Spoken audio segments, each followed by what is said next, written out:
Russia had about 600 tons of gold, and today they have 2,300 tons.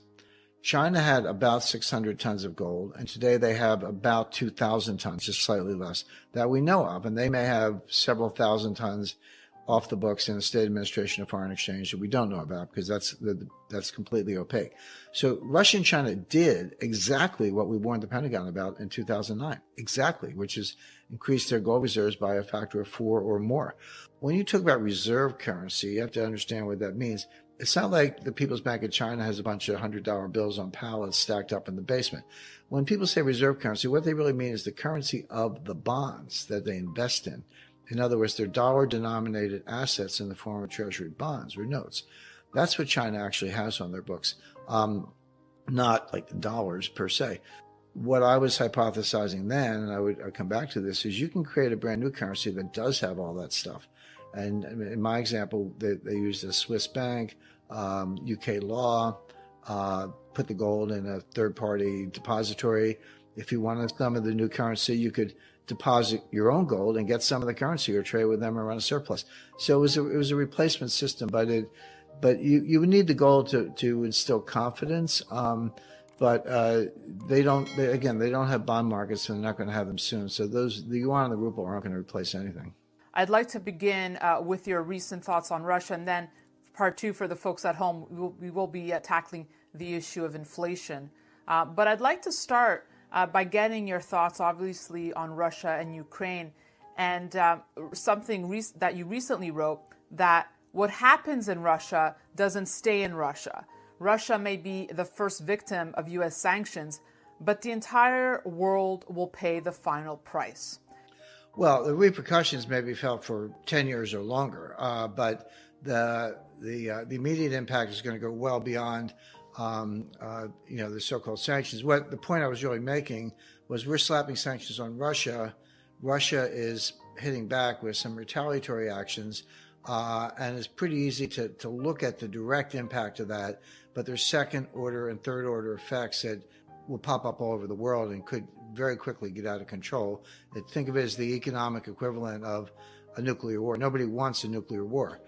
But the one thing they all said in common, the one thing they all shared was, don't go there.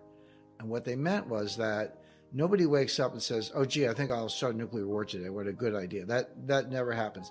What does happen is you get into an escalatory situation, back and forth, where you're escalating, and you end up in a nuclear war. You never intended it, never started out that way, but you end up there through escalation. Now take that, and that is good analysis. Take that and apply it to what is now, I would say, the first full-scale economic war, sanctions war. We've had sanctions, for a long time. I mean, going back to at least the 70s with Iran, but even before that, I mean, FDR put sanctions on Japan. Nothing on this scale. This is unprecedented in its scope and application.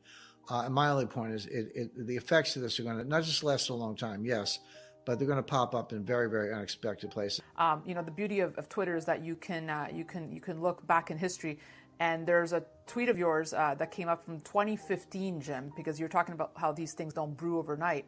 And back in 2015, this is the soothsayer that you are, you had written or tweeted, Russia is arming Ukraine rebels and U.S. is preparing to arm Kiev. So we'll have a nice little U.S.-Russia proxy war soon, just like #Vietnam. Did you expect anything like this? I did. Let me make the point. This was there was never a war that was easier to prevent. There's never been a war that's easier to prevent, and there's never been a war that's easier to end. You could end this war in 48 hours or less.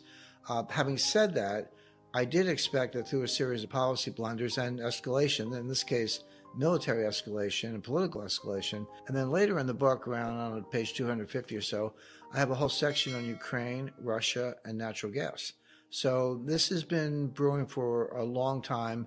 You can go back to the 2008 Bucharest Declaration, but if you wanted to pick one thing, say, hey, when did this thing take a turn for the worse? Right. So that we were on a path to war.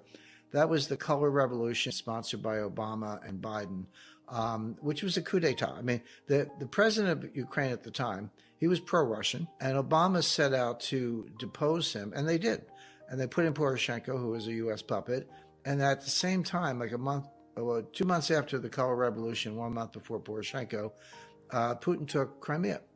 He said, "Okay, that's how you want to play. Fine. You move away from neutrality, move towards NATO. I'll take Crimea. Your move."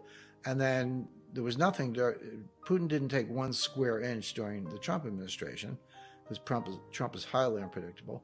But put Biden back in, who was part of the original Obama-Biden team, and so not only was Trump not in Putin's pocket, he was the only one who stood up to Putin in such a way that Putin didn't take 1 square inch of territory. He took Crimea under Obama. Now he's taking kind of half the country under Biden. Didn't take anything under Trump. So that completely debunks that. But just to take it 1 step further, who is in the pocket of the Ukrainians, at least? And the answer is Joe Biden, because of Hunter Biden, who made millions of dollars from Burisma, their large natural gas company.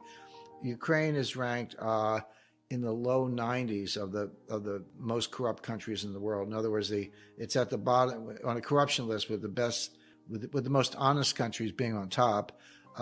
Ukraine is very close to the bottom. It's the most corrupt country in Europe, one of the most corrupt countries in the world. Zelensky is just another oligarch, just another phony. Now, you can take sides, but to me, Putin's a dictator, Zelensky's a dictator. Pick your dictator. But this idea that he's some good guy Democrat is nonsense. I want to get back to your point when you said this war could be over in 48 hours. How would that play out for you? Well, it's a phone call, basically. I mean, Biden's kind of non-compos mentis, but somebody who can string a few sentences together needs to call Zelensky and say, here's what we're going to do. You're not going to join NATO. We'll get the NATO Secretary General, Jens Stoltenberg, to say that. You need to say it, and the U.S. will say it. So you're not going to join NATO. You're not going to join the EU. You can be independent in the sense of being autonomous, but you have to be neutral. When you've got 2 great powers, whether it's the U.S. and Russia, or the U.S. plus Europe and Russia confronting each other, the idea of buffer states, I mean, that's as old as, if not history, at least the history of buffer states is several centuries old at this point. It's a part of what every international strategist looks at. So Ukraine should be a buffer state. It should be neutral. That way Putin has no reason to invade, and we have no reason to try to push the borders of NATO to a point slightly east of Moscow, which Moscow hasn't been attacked from the east since Genghis Khan.